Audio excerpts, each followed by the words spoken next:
श्री शिवाय नमः। शुभम दोस्तों, जैसा कि दोस्तों आप सब जानते हो कल है गुरुवार का दिन। तो दोस्तों बस आपको 7 चने की दाल से अचूक उपाय करना है। यदि आपके जीवन में धन की समस्या है, व्यापार में वृद्धि नहीं हो रही है या फिर आपके जीवन की कोई अधूरी मनोकामना है, चाहे वो धन को लेकर हो, व्यापार को लेकर हो, नौकरी को लेकर हो या फिर आपके जीवन की कोई बड़ी से बड़ी मनोकामना है, तो इस उपाय करने से आपकी मनोकामना पूर्ण हो जाएगी। साथ ही साथ अगर आपके जीवन में कोई समस्या चल रही है तो इस उपाय को करने से आपकी समस्या भी समाप्त हो जाएगी। पूज्य गुरु जी की कथा को सुनकर उपाय को अच्छे से समझाने का प्रयास करेंगे। तो आइए दोस्तों जानते हैं उपाय कैसे करना है। दोस्तों पहला जो उपाय है वो है मनोकामना पूर्ति के लिए। यदि आपकी कोई विशेष मनोकामना काफ़ी दिनों से अधूरी पड़ी है तो इस उपाय को अवश्य कीजिएगा। इस उपाय को करने के लिए आपको लेने हैं 7 चने की दाल। 7 चने की दाल जो आप लोगे खंडित नहीं होनी चाहिए, इस बात का ध्यान रखना। साथ ही आपको लेना छोटा सा गुड़ का टुकड़ा और 1 लोटा जल आपको तांबे के पात्र में लेना है। अब आप इस उपाय को सुबह से लेकर शाम तक कभी भी कर सकते हो। अब आप चले जाए शिव जी के मंदिर में। शिव जी के मंदिर में जाकर सबसे पहले जो आपके पास 7 चने की दाल है ना, वो आपको थोड़ी सी गीली कर लेनी है। अब आपके पास जो छोटा सा गुड़ का टुकड़ा है वो आपको लोटे के जल में डाल देना है। अब आपको चने की दाल अपने हाथ में लेनी है और शिवलिंग के ऊपर बृहस्पतिश्वर महादेव का स्मरण करते हुए और श्री शिवाय नमस्तुभ्यम का जाप करते हुए आपको शिवलिंग के ऊपर समर्पित कर देनी है। उसके बाद जो आपके पास 1 लोटा जल है जिसमें आपने गुड़ का टुकड़ा डाला है वो अपने हाथ में लेना, भगवान से प्रार्थना करना जो भी आपकी विशेष मनोकामना है, चाहे वो धन को लेकर हो, व्यापार को लेकर हो, नौकरी को लेकर हो या फिर आपके जीवन की कोई बड़ी से बड़ी समस्या है, तो महादेव से कहिए और 1 लोटा जल आपको श्री शिवाय नमस्तुभ्यम कहते हुए और बृहस्पतिश्वर महादेव का स्मरण करते हुए आपको समर्पित कर देना है। उसके बाद आपको 2 मिनट मंदिर में बैठना है, श्री शिवाय नमस्तुभ्यम का जाप करना है, फिर आपको भगवान को प्रणाम करके विनती करके आपको अपने घर पर आ जाना है। तो दोस्तों बहुत ही अचूक विशेष उपाय है, इस उपाय को अवश्य कीजिएगा। जो भी व्यक्ति गुरुवार के दिन शिवलिंग के ऊपर चने की दाल समर्पित करता है उसकी जो भी समस्या होती है, मनोकामना होती है, मनोकामना पूर्ण हो जाती है और जीवन से समस्या ये समाप्त हो जाती है। तो इस उपाय को अवश्य कीजिए। अब जानते हैं दोस्तों अगले उपाय के बारे में। दोस्तों अगला जो उपाय है वो बहुत ही ज़्यादा विशेष है। अगर आपने ये उपाय कर लिया ना तो आपके जीवन की जो भी मनोकामना होगी ना, बड़ी से बड़ी वो मनोकामना पूर्ण हो जाएगी और आपकी जीवन की जो भी समस्याएं होगी वो समस्या आपके जीवन से समाप्त हो जाएगी। तो इस उपाय को करने के लिए आपको लेनी है एक मीडियम साइज की कटोरी लेना सबसे पहले और उसे आपको चने की दाल से भर लेना है।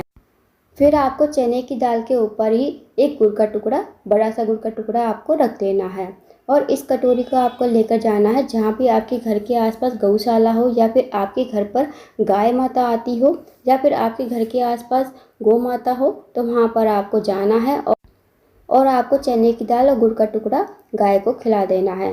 दोस्तों ये वाला उपाय आपको 7 गुरुवार करके देखना है।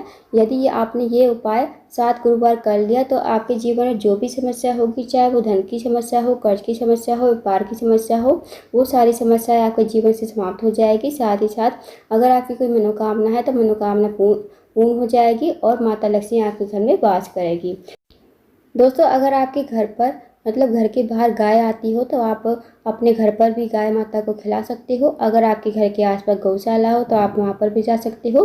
अगर आपके घर के आसपास गौशाला नहीं है, आपके घर के आसपास कहीं भी गाय हो, तो आप वहाँ पर चले जाइए और इस उपाय को अवश्य कीजिए। 7 गुरुवार करके देखिए, आपके जीवन में जो भी दुर्भाग्य होगा ना वो आपके जीवन से समाप्त हो जाएगा।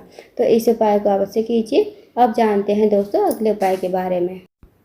दोस्तों अगला जो उपाय है वो है रोग मुक्ति के लिए। यदि आपके घर में कोई व्यक्ति काफ़ी लंबे समय से बीमार पड़ा है, उसकी जो बीमारी है दूर होने का नाम नहीं ले रही है, तो आप इस उपाय को अवश्य कीजिए। इस उपाय को करने के लिए आपको लेना है एक बेलपत्र। अब जो आप बेलपत्र लोगे ना वो कहीं से कटा फटा खंडित नहीं होना चाहिए, इस बात का ध्यान रखना। साथ ही आपको लेना है 1 लोटा जल तांबे के पात्र में। अब आपको चले जाना शिव जी के मंदिर में। शिव जी के मंदिर में जाकर सबसे पहले आपको 1 लोटा जल शिवलिंग के ऊपर श्री शिवाय नमस्तुभ्यम कहते हुए समर्पित कर देना है। उसके बाद जो आपके पास बेलपत्र है ना वो आपको अपने सीधे हाथ में रखनी है, भगवान से प्रार्थना करनी है उस रोगी व्यक्ति के लिए जो रोगी व्यक्ति आपके घर में काफ़ी लंबे समय से बीमार पड़ा है। उसका नाम बोलोगे, गोत्र बोलोगे और इस बेलपत्र को कुंदकेश्वर महादेव का नाम ले आपको शिवलिंग के ऊपर समर्पित कर देना है। 2 मिनट आपको मंदिर में बैठना है, श्री शिवाय नमस्तुभ्यम का जाप करना है। उसके बाद आपने जो बेलपत्र चढ़ाई थी ना शिवलिंग के ऊपर, वो आपको भगवान से विनती करके औषधि के रूप में आपको अपने घर पर लेकर आनी है। इस बेलपत्र को घर पर लाकर उस रोगी व्यक्ति को खिलाना है जो रोगी व्यक्ति आपके घर में काफ़ी लंबे समय से बीमार पड़ा है। उसको आपको कुंदकेसर महादेव का नाम लेते हुए चबा चबा कर खाने को कहना है। यकीन मानिए दोस्तों, यदि आप इस उपाय को कर लेते हो तो जो भी व्यक्ति आपके घर में काफ़ी लंबे समय से बीमार पड़ा है, उसकी जो बीमारी है दूर हो जाएगी और धीरे धीरे वो व्यक्ति रोग मुक्त हो जाएगा।